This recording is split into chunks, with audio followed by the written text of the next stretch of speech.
Jordan Bohannon, Jared Stansberry. It's Jared and J-Bo on Iowa Everywhere. This is Iowa Everywhere.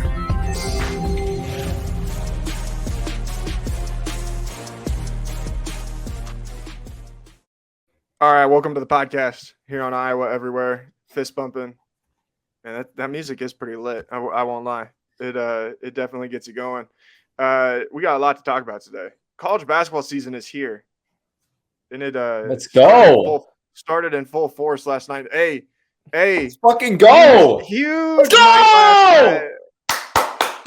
night last night for the anybody can beat anybody on any given night crowd. With several bye games going down to the wire. Oklahoma lost. Did you see the shot that Oklahoma lost to Sam Houston State on? Wild. Dude, what a first night of college basketball. We were sweating out bets. Both of us were sweating out bets the entire day. Did you watch the Akron game? Not to jump ahead, but I don't even know if we're going to talk about. Who were they playing? Were they playing? They were playing somebody from the tournament. Went to the tournament last year, wasn't it? Shoot, what was their name? Akron. Gotta look it up. I know it was someone that went to the. Did they play UAB? South Dakota State. South Dakota State. Or South Dakota State. Yes. Okay. Yes. Yeah. And then UAB had a crazy game too. I saw Jelly Walker had 38 last night. South Dakota State. Akron had a steal at the buzzer. Literally a wide open layup, and Akron missed. They ended up winning anyway, but it's absurd and crazy how wide open layup. Who's Akron's coach now? Is it still Keith Dambrot? I think so. I believe that guy had. If it is, he's been there for a minute at this point. Because Macy Daly, my old teammate, that's where he transferred to. No. Yeah. John Grossi's there now. Who? Yeah. John Grossi. Yeah. He went to. John. Yeah. Okay. From Illinois. Yeah. Yep. Okay. He's a good coach. He did well. Yep. He did well in the MAC before he went to Illinois from Ohio. He was at Ohio. Yep. He was assistant at Ohio State, assistant at Xavier, assistant at Butler, assistant at North Carolina State. He's been all over. When Nebraska hired Tim Miles and whatever that would have been 2012, it was him and John Gross, I think, were the last two guys that came down to, and then Gross ended up going to Illinois, and obviously Nebraska chose Tim Miles. Neither one of them really. I mean, they could have been worse, but they both got fired, so I guess it didn't work out that well. Iowa and Iowa State both won yesterday. I don't know how much we can take away from either one of those games. I didn't get to watch. I watched the very end of the first half of the Iowa game. I accidentally. So you had tweeted out your best bets for the day. Yeah. I was like, oh, I'm gonna ride with. Hi, puppy. Hi, puppy. Go lay down. You want a treat? Go lay down, girl. You want a treat? Down, girl. Yeah, Lolo's here to make a cameo. No, I'd seen that. I was like, all right, I guess we're riding. Get back. Go lay down. I was like, all right, I guess we're riding with your bets. And I saw you took the over on that game. I was like, all right, I definitely feel good about that one. Like Bethune-Cookman, even though they're not usually very good, like they're going to put up points because they're going to play fast, Yeah.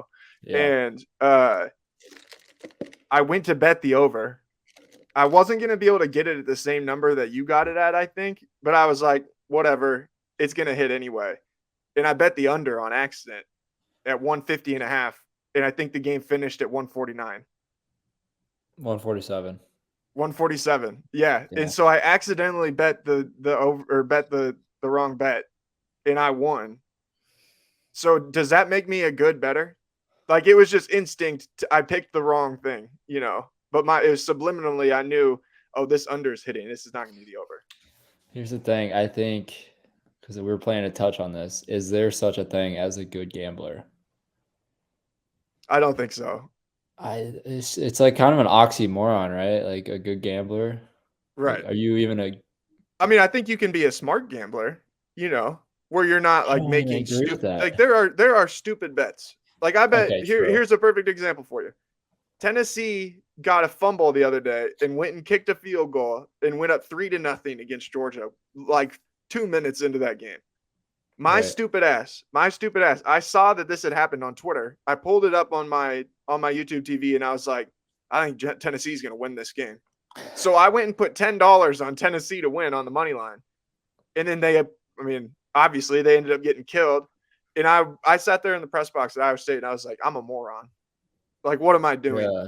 What am I You were doing? just taking Tennessee like plus 15 or whatever it was at the time. It probably was around that. No, it had gone down. It was like down to like Tennessee 4.5 or something like that. Cause that was my first Oh, original seriously? plan. So then, Oh. it was because they scored right away, And I think the line closed at 8 or 9. Oh yeah, it was at +9, I think, Tennessee. Yeah. Yeah. So once they scored right away, I think that the line dropped pretty significantly. And I'm an idiot. I fell for it. Yeah. So Well, yeah, I mean, I I think fell that's for you fell for what? what? What? No, what'd you fall for? We were gonna talk about it at the end of the podcast, but fuck it. Air Force. I fall for Air Force every football and basketball now. I'm in a little dilemma. But you know what? I'm always gonna be happy because I'm supporting the troops, win or lose. The problem is, like, does any of that go? Like, are you really No. supporting the troops by just blindly putting your money Yep. I'm behind watching the their troops? games. I'm supporting their troops. Why? Okay, There's- let me ask you this. Why did you choose Air Force? Why didn't you choose Navy or Army? I don't know. I just have a tie with Air Force for some reason. They're like stringing me along. I don't know I if it's think because my Coast Guard brother's has a basketball team. The yeah. Coast Guard, I think they do too. I think it's because my brother's in the military with the Air Force. Maybe that's what's pulling my heartstrings a little bit. But I mean, did you watch the game last night? Did you see what happened?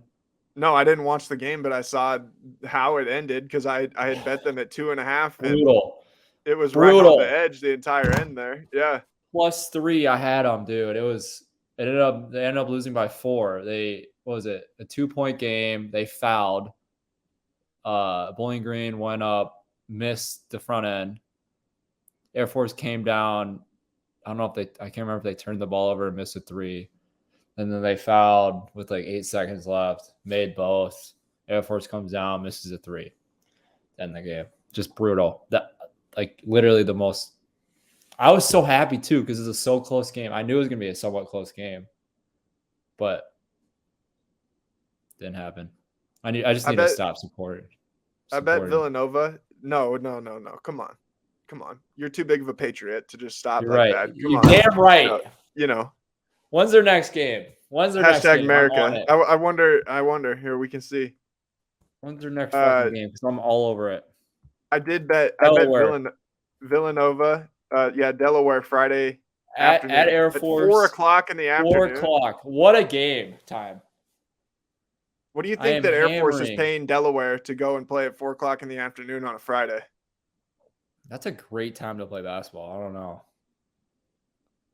They probably have to. They got some duties to fulfill. We should have done some research. And figured out how much all of the teams that did buy games and lost yesterday spent on each of those games and added it up. That would have been funny. We can do that next week. We can do some research this week. Yeah, that'd be good. There's going to be more this week too. Oh, for sure. But Iowa State and Iowa both did not come even close to falling into that hole. What'd you think of the Hawkeyes in their first game? I thought they looked exactly what I would expect them. Obviously, their defense is always going to falter because of how fast Iowa plays. So I predicted if they're in the top 60 for defensive efficiency by the end of the year, they're going to be a really solid NCAA tournament team and have a chance to win the Big Ten. But the thing is, the last couple of years, we've been pretty close towing that line of being top 60 defensive efficiency. I think that's what it comes down to, honestly. TP will average over 13.5. Like I said, if he does, then they're going to be a really good team, as well as Chris Murray. He needs to average 18 plus for them because they had a really well-balanced scoring, but they played a really fucking terrible team. So that's kind of a given. Does Bethune not have – they don't got 12 scholarship guys over there too? Listen now, Jared. These guys are all on scholarship now. They can go. These aren't any jokers over here, all right? They can go. Yeah. This guy, They got this it in 'em. motherfucker right here, he can go now. He's on scholarship. They were a star on somebody's team at some point. True. But I did follow some of the Iowa State game too. Oh my gosh, dude. Man, I couldn't even watch the game, to be honest. I don't know the last time I saw some statistics that were as bad as they were in that game. There was a point when IUPUI had attempted 17 shots, scored 17 points, and turned the ball over 16 times and fouled 14 times. Like I had never seen anything like it with this just like complete level of they did a quadruple double in all of the bad statistics, basically. That's just not going to get it done, Jared. I think they had 6 assists and 29 turnovers in the game. I'm curious to see because last year, how many wins they have? 3, I think. Did they win 3 games last year? IUPUI? Yeah, I don't. Well, I know that on KenPom right now they're ranked number 364, and there's only 363 teams in Division I basketball. So they're rated outside of the. They're so bad. Yeah, they're so bad that there's like some random D2 team or something in there that's ranked higher than them. How's that possible? Yeah, they're 3-26 last year. So well, I think that I had someone say to me that this is like their last year. I don't know if it's as a school or if the basketball program's going away or what the deal is, but they're like eliminating the basketball or something. So no kid, like who would want to go play there, you know? Well, they ran tryouts to get just a roster. Right. Well, I mean, it turns out Iowa State, these bye games, keeping the entire school afloat, apparently.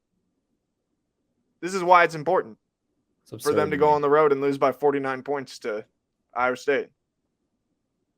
I don't even know, like, well, that's another game. I don't know what the fuck I'm thinking. Because I thought the 6 bets I put out, I thought for sure. Oh, yeah. What'd you say? The over 130 in that game? It was like no fucking way.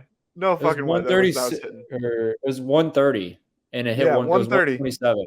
It should have hit. It was at 1:15 with 7 minutes left in the game.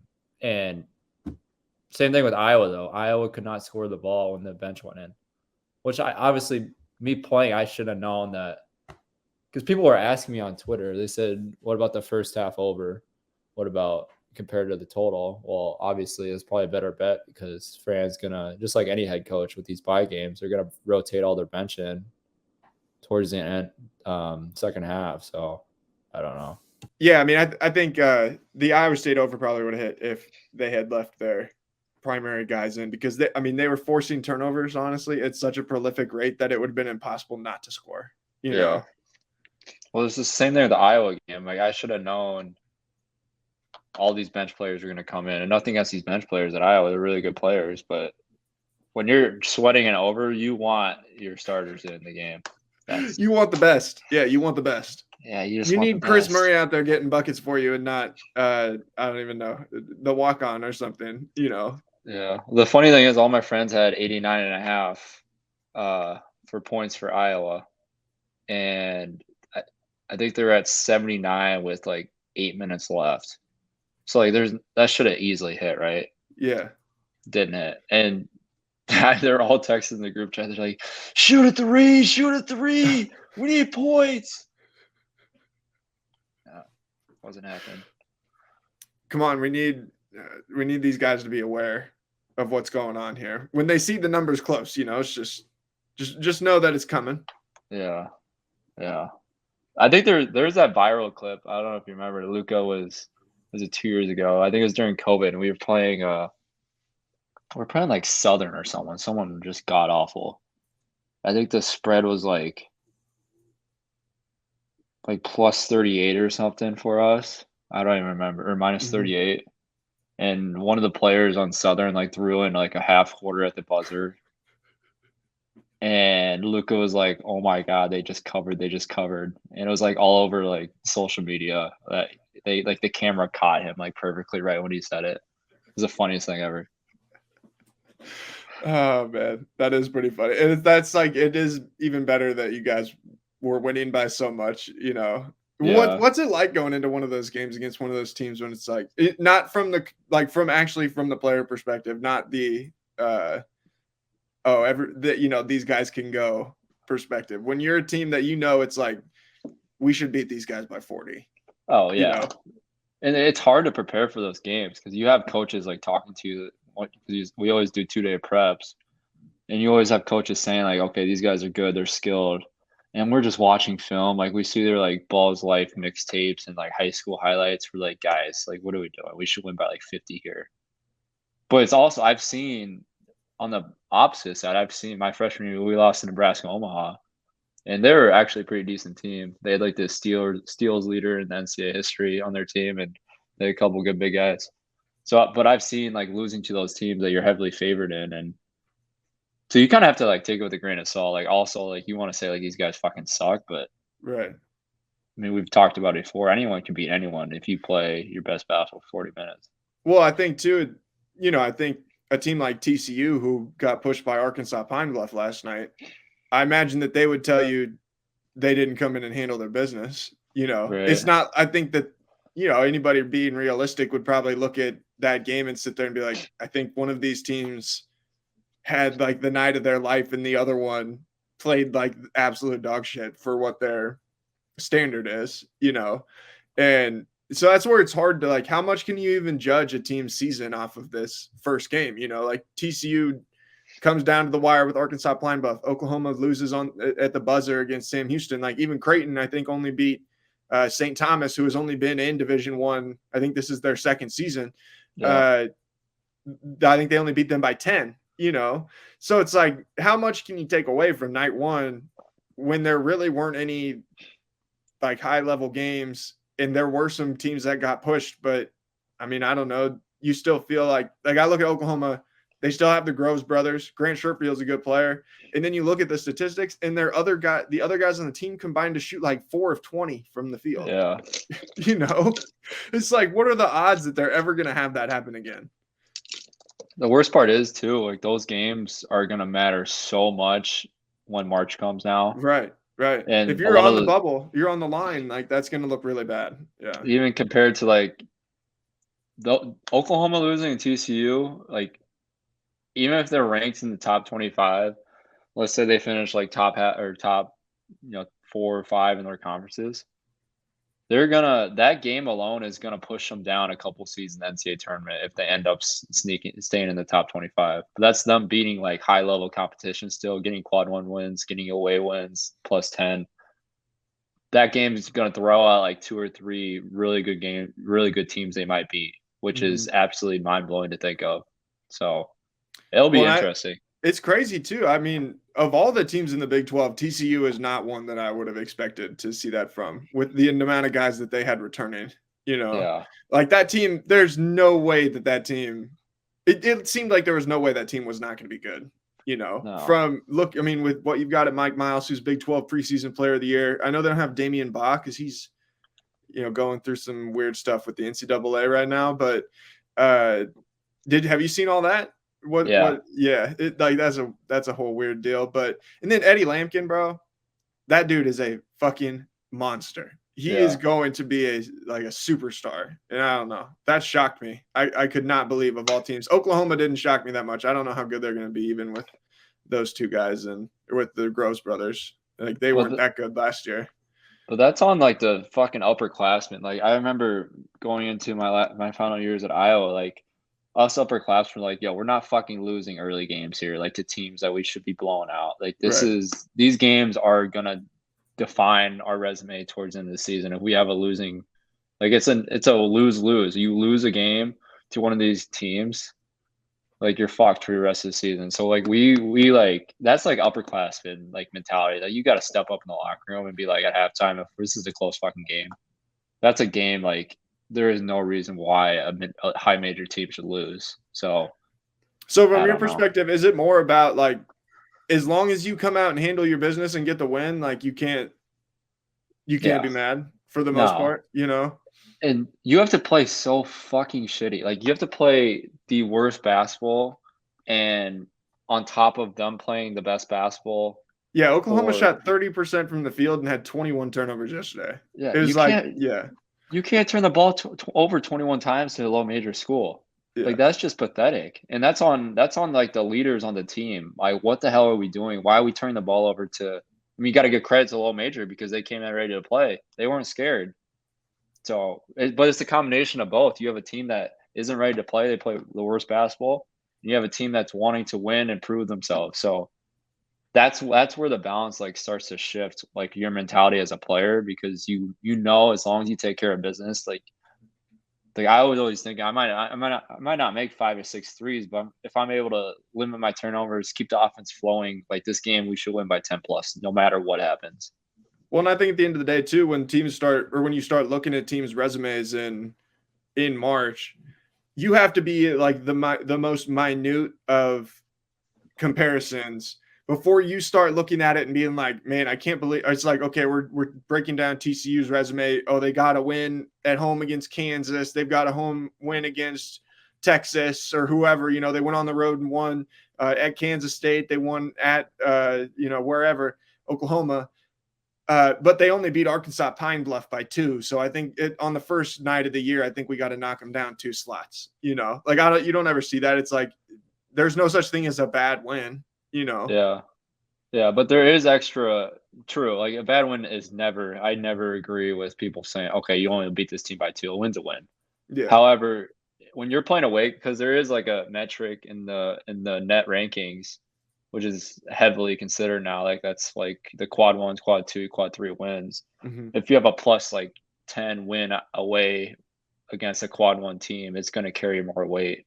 I don't see that being like I don't know how exactly the point system shake up when you only have a less than plus 10 win against a quad 3 or 4 win or team. But I don't think at the end of the day that really matters. It's more like heavily weighted on those quad 2, quad 1 teams that you're playing. Well, it's just as you get more sample size, individual games won't really mean that much. Especially, I mean, teams like TCU and Oklahoma have so many games against good teams. Yeah. Like they could come out if one of those teams won 10 games in the Big 12, like there's no way they're not making the NCAA tournament, unless the Big 12 just turned out to be complete dog shit from what it has been for the last 10 years, basically, Right. Yeah. Yeah. I do feel like Iowa, I would say too, I always felt like us 2 teams have always done a good job of scheduling low major schools. If we were scheduling low major schools that were not like the worst teams possible. Like there's a lot of teams we played in the past that are like the top of their, like Longwood was really good last year. There's a lot of these low major teams. If you schedule them like correctly and you beat them, you handle your business, but they end up like, instead of being a quad 4 team, they end up winning their conference and they sneak in that quad 3 area, even like a low quad 2. Like that's a huge like win actually, like points wise for your net ranking too, which is a huge plus side when you schedule those better low majors instead of the bottom of the tier. I remember Georgia State came to Iowa State one year with Ron Hunter and with Ron Hunter Jr. and then Kevin Ware was there too. And like that, that's a good example. Buffalo, I think maybe came one time when they went like right at the beginning when Nate Oates was there. Like those are games that are sneaky hard. Buffalo is a team that I don't know that many people would want to pay to have them come to their arena anymore. Absolutely not. That team, they're good. They've St. Louis, like that, Murray State, like those are some other ones. It's like Northern Iowa. Like, why would anyone pay Northern Iowa to come play them? Exactly. Yeah, which is a perfect example. When my brother played at UNI, they had North Carolina because they did a home and away contract.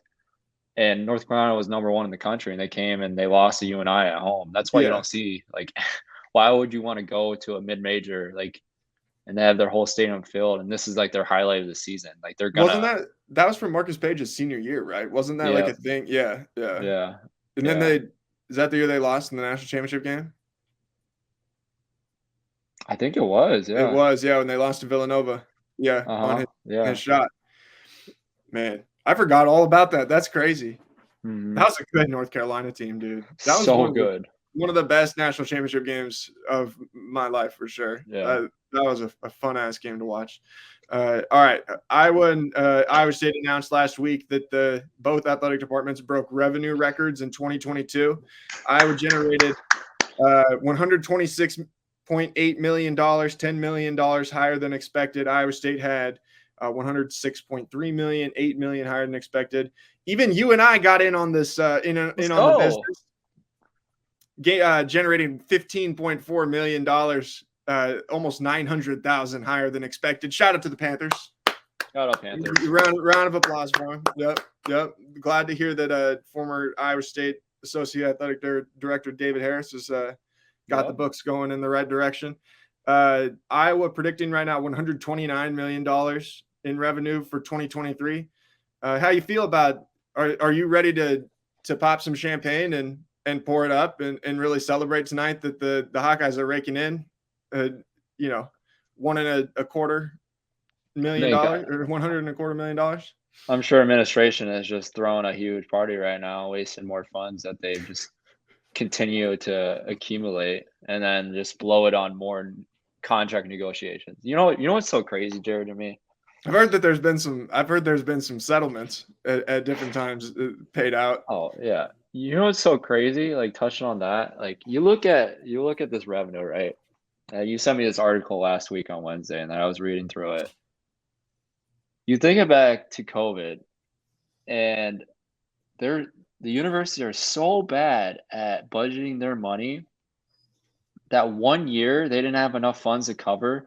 They had to go out and go to the main campus department and borrow $50 million. Like how? And they have like 20.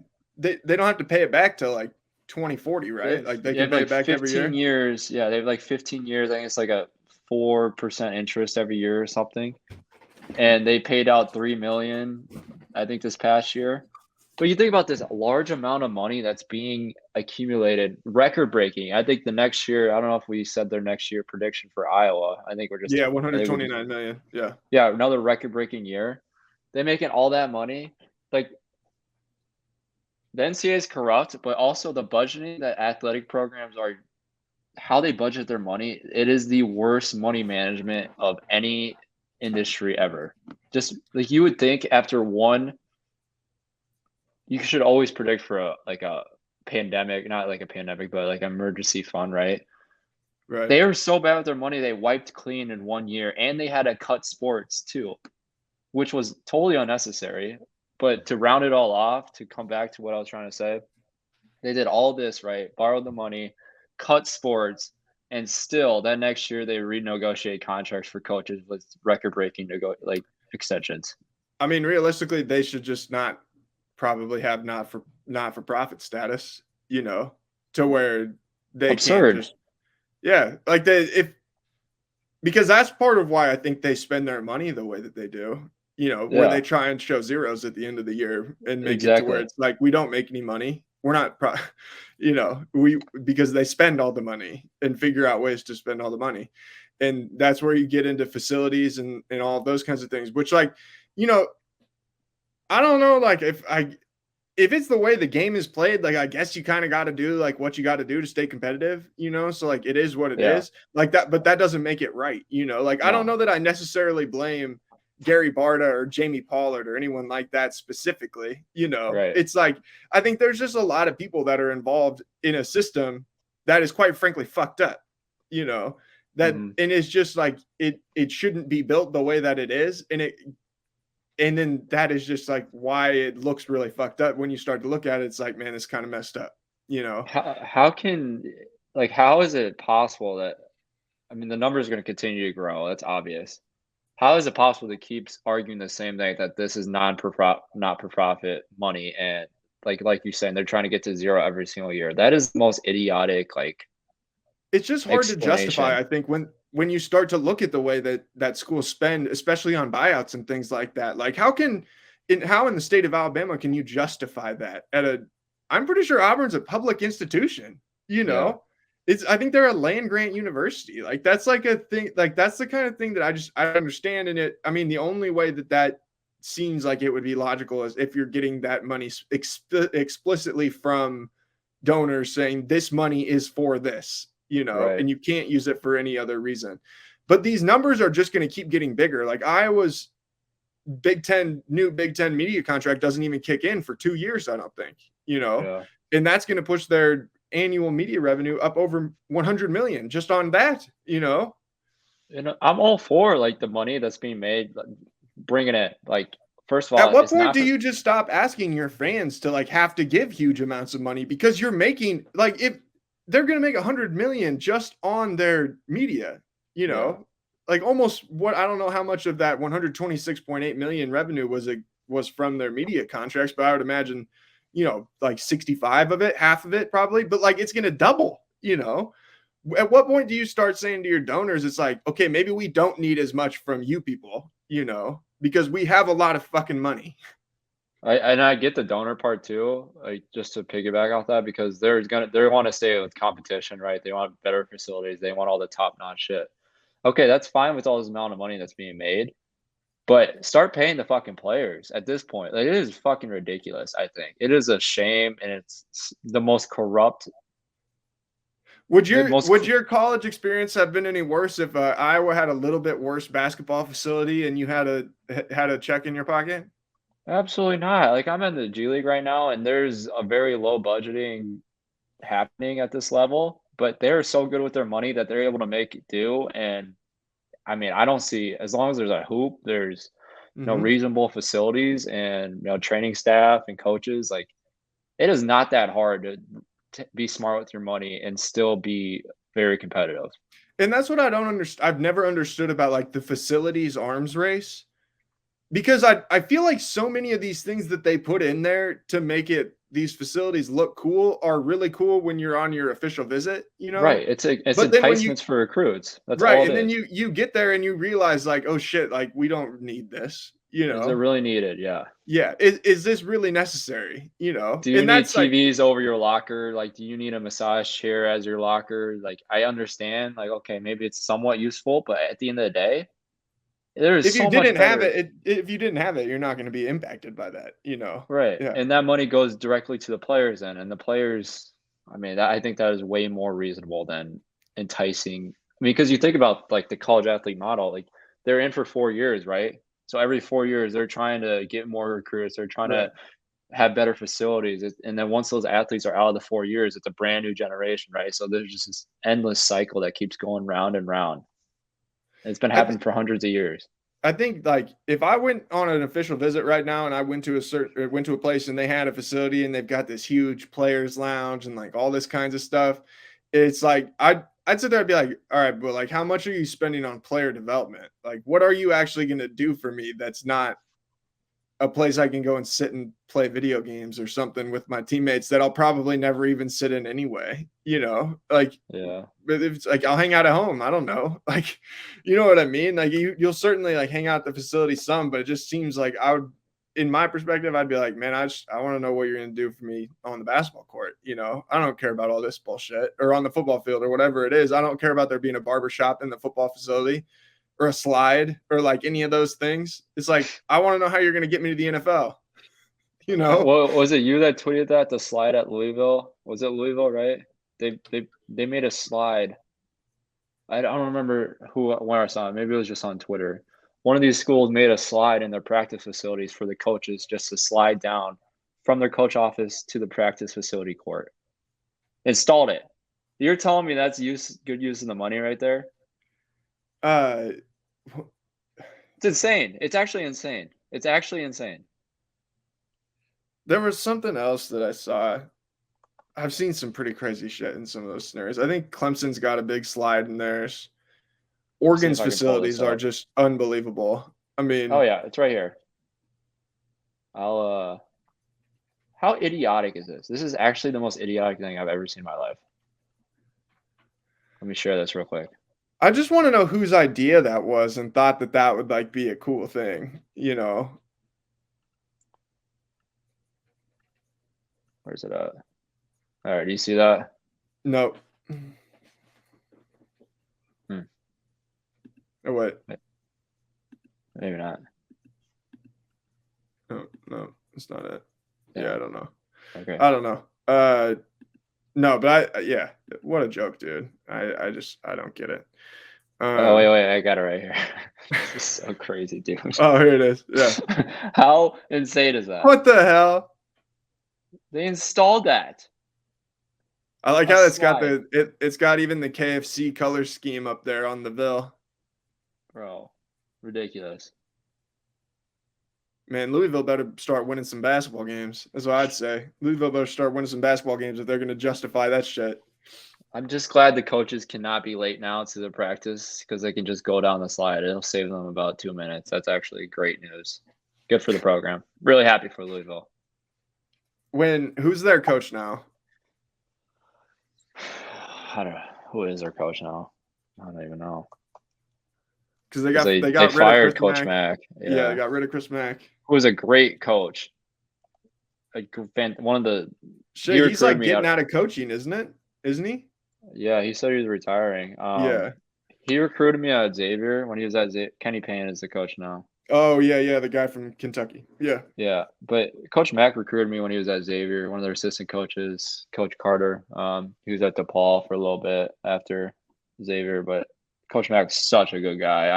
I was shocked that he got fired from there, but it sounded like there's a lot going on.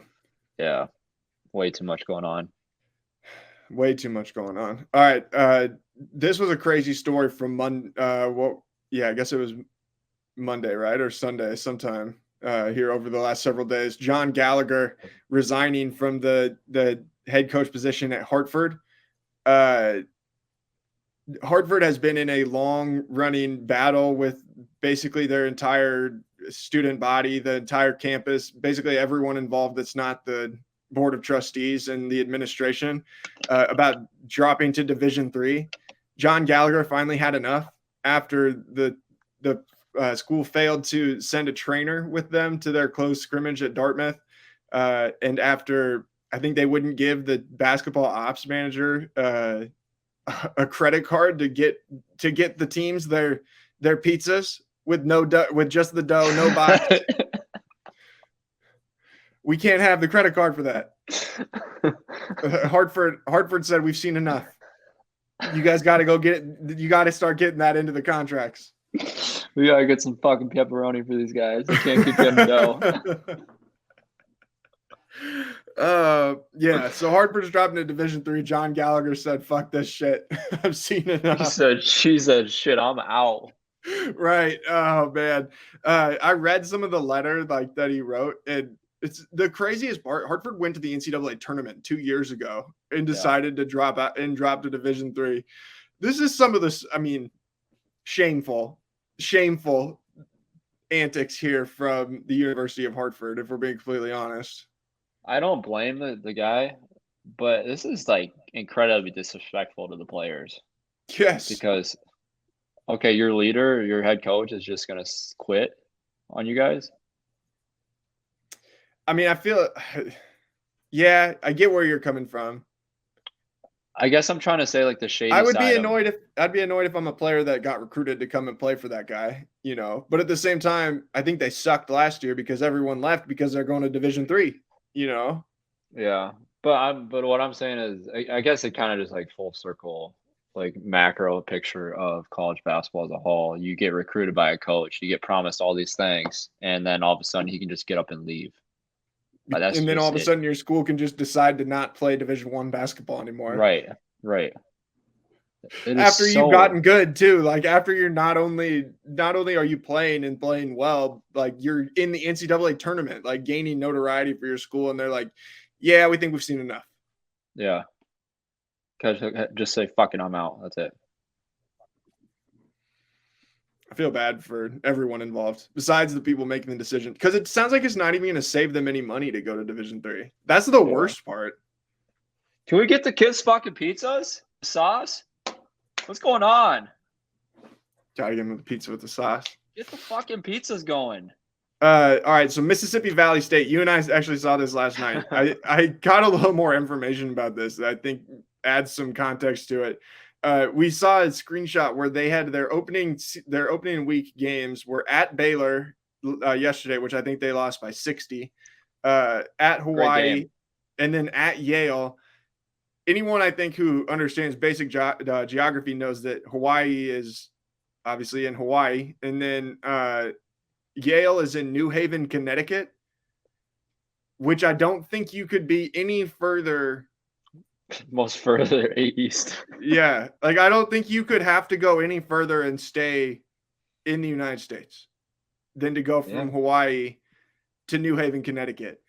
Should it they sounds just like go Yale, like? It sounds like Yale is going to Hawaii as well. I think is what I read, and then I think and then it also says that the next day they were supposed to play Eastern Washington, which was like, okay, so they're not only going from Hawaii to Connecticut, but then they have to go back to Mississippi State to play Eastern Washington. But it sounds like it's an event in Hawaii where they played at Baylor, and now they're going to Hawaii to play 3 games in 4 days. Yeah. Damn. But man, that was a trip. I wanted to see the kids do that. I want to see if it was able to be pulled off. I don't think we did. I don't think we wanted to see that. Tell me this. If they played in Hawaii over here, right? Yeah. Down here. Connecticut's way over here. Yeah. Well, yeah. I mean, yeah. On this the screen, map, it'd be reversed. Yeah. This map isn't to scale. But okay. Let's say this, right? Yeah. Would they travel around towards this way towards Tokyo and go back and meet on the east side of the United States? Or would they go all the way over the ocean, over the United States towards Connecticut? So are you saying would they not only fly over the rest of the Pacific Ocean, but fly over all of Asia and Europe, and then over the Atlantic Ocean, and then land in Connecticut? Absolutely. I think I should have just answered your question for you right there. Right. I think they would probably fly back over the continental United States. But there would have to be a connecting flight in there somewhere. No, it's a big fucking plane. It'd be a long flight. I wonder how long that flight would be. I think just to say you did it, you should. I bet you. I feel like you would have. See, this would be the worst part. Is it's like, okay, we got to play there in 2 days. So immediately after the game, you're going to the airport. You're probably flying to Los Angeles and then flying from Los Angeles to New York and then driving to New Haven, and it would be, you'd probably be like traveling for like 30 hours just in time to show up and do your walkthrough and play the game against the Bulldogs.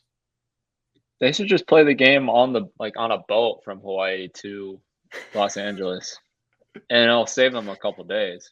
Would you have wanted to play in? Well, I mean, I already know your answer because you support the troops. I support the troops, and you're a Patriot. You would have loved to play in the Carrier Classic. Do you remember that? Absolutely. Until there was the first strong gust that knocked your shot completely off of its trajectory. That's fine. I'm on a military battleship and I'm supporting the troops. That's all that matters at the end of the day. If you can honestly go to bed on your pillow and say, I support the troops, you're good. You're a decent human being. You support the troops by losing money and betting on their basketball team. And I'm watching them. Someone's got to watch them. Are they on ESPN Plus? I usually use I don't. Can I say this? I usually use. You steal. You steal. I don't steal. It's stream. I don't even know if is it illegal? Is that illegal to use Stream East? Yeah. That's illegal? But, all right, I don't use that, but I'm saying if I did. Yeah, if hypothetically, if you were to watch Air Force, you would find the best place to be able to watch it, I'm all about saving money. But I do watch it on ESPN. I don't use that illegal stuff. I don't know what you're talking about. Yeah, me neither. I have ESPN Plus too. Yeah. So what are we debating about here? I don't know. You're the one who's talking about potentially illegal things. I don't have anything illegal here. Whatever you say. Are there any other bets that you're looking forward to making this week? I'll put a nice little four bets in tonight. I think, yeah. I think Providence will hit, no brainer. That's my for sure. I wish Air Force was playing again. Didn't they have to replace their whole team? Providence? Yeah. They have a lot of transfers, a lot of grad The reason why I'm so high on them, first off, Coach Cooley's a Yeah, really good coach. Coach Cooley's a dog. Yeah. He's a Yeah, I really love good Coach Cooley. coach. They recruit a lot of graduate transfers. Anytime you have an experienced older team, I'm always gonna be a huge proponent of, just because they've been through battles, they know how to prepare, they've been through those games. So they're not gonna be, as long as you have a decent coach that can create chemistry within those guys, it won't be hard to have a good team and a good season. I bet on Ryder. Wow. Okay. South Carolina State. I like that game. South Carolina State, they have a new coach, Coach Martin. He was under Coach Huggins for like 15, 16 years. So I would imagine he is going to be playing the same type of defensive schemes that he had while coaching under Huggins. So I think the under there is a no-brainer. Yeah, I took South Carolina to cover in that game as well. Plus 24? Yeah, I got 23.5. Or minus 23.5. I took minus 3.5. And then I took Montana tonight, plus 3.5. I like Purdue halftime. Big Ten team. The only thing that scares me, they're over 41.5 at half, which I think can easily hit. The only thing that to think about, like the Purdue team this year, they need a shooter. They don't have a lot of shooters this year. Lawyer's coming in, he's a freshman. He can shoot the ball, but he's gonna have to prove himself. But what's your strategy when you're making bets? Do you just look for feel, and then obviously the troops? Troops is number one on the priority list. As soon as that's checked off, then I go. You should do a nightly troops parlay. Oh, anytime that all three of them play together, you bet all three, the money line. Oh, this is such a great idea. And no matter what, win or lose. Yeah. Just keep doing it. Yeah, you're happy because you always know that you support the troops. You can always go to bed you can go to sleep at night knowing that you supported the troops. Exactly. No, this is a great idea. Absolutely. But two, I do I like researching the teams, right? I think early in the year, research honestly means nothing in gambling, but I like how, like, because Big Ten teams, I know how they play because I've experienced it. So like when I look at like January and February games, like league games, I know there's gonna be a lot of under that hits because teams are gonna be exhausted. Teams are gonna be playing 2 to 3 games a week against teams they've seen all year. Right. So I'm really excited about those like 2 months because that's gonna be insane. Yeah, it gets way more fun once it's the conference games and you actually know that both teams are like trying to do the things they want to do and not just like, we could roll the ball out and kill these dudes by 40, regardless of what we do, Yeah. No, it's going to be exciting, dude. I'm excited. Well, how you feel about Go ahead. How you feel about your Hawkeyes this weekend? I don't know. I think as long as those 3 things I said earlier in the podcast, keep their defensive efficiency in the top 60, Chris averages more than 18 and TP averages more than 13. I'm at the football team. That too. I thought we're still on the basketball topic. No, you're good. Who they play? Wisconsin. I think it's like 33.5 for the spread or for the total. Are you gonna bet the under? I'm going over. We'll see. Oh yeah. The thing is, it's 2 good defenses. I know, but the thing is, last time it was this low was the Rutgers game, and that was electric to have the over. That was, dude, my nipples were hard.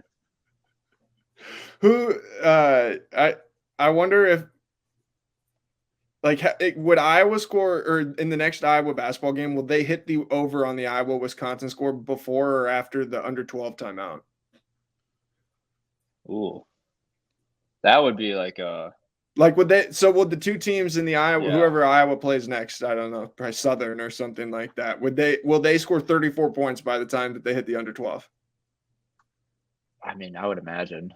That would be a good bet. I don't know if that's a thing you can bet, but like if you could bet in the 4-minute TV timeout increments, that would be kind of interesting. Live bet them.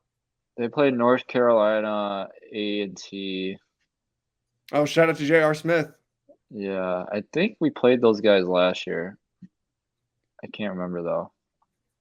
It'd probably be better if JR could play basketball, but unfortunately not. Yeah, I don't know. I think the football game is going to be a terrible football game. I'm already predicting that. Like, it's going to be one of the worst games of the year. I would say that's probably a safe assumption. At least it's basketball season, though, so we don't have to even worry about football anymore. Who's Iowa State got this weekend?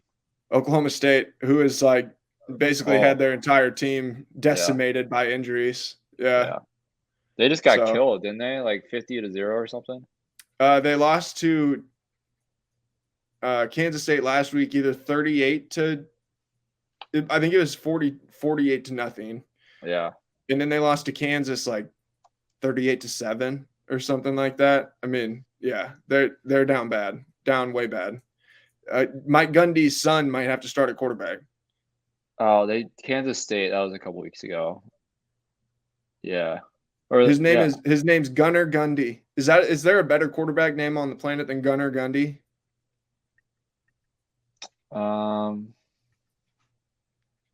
I think that might be up there. I don't know who else there is that would have a better name. General Booty. I mean, he's obviously in that category, but yeah, I don't know. I think that's top. That's top. Top two, not two. For sure. All right, man. We'll talk to you next week. We'll talk more basketball. Wait, did anybody bring up the controversy with Jim Boeheim on their first game? Did you watch Syracuse open their season? What do you mean the controversy? I wanted to make sure that ESPN is covering the important stories like we are. Dude, you know how funny that would be? I went into their fucking live stream game. I doubt it was on TV, and the first thing they say, "Welcome to Syracuse men's basketball first game of the season. By the way, Coach Boeheim did kill someone." We're not letting him off the hook. We're not letting him off the hook. Don't ever forget. Nobody forget. All right, we'll talk to you guys again next week. Peace.